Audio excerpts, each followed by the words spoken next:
Hi!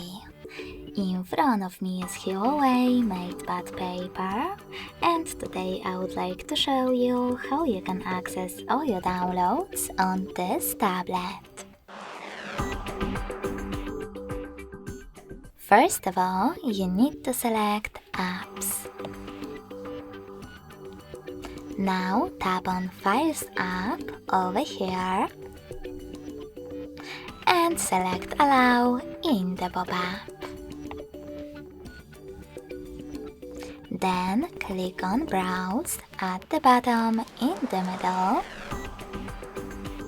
and tap on one of those categories. For example, if you want to see all your downloaded images, tap on Image section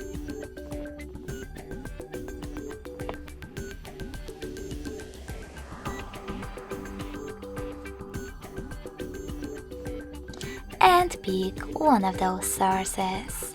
In my case, images downloaded from browser. Now, to access one of your files, just click on it. If you want to, you can always go back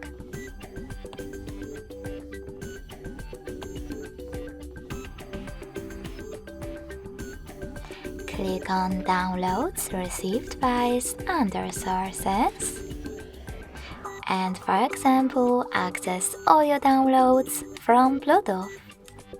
Thanks so much for watching. If you enjoyed this video, smash that like button, comment, and subscribe. Bye!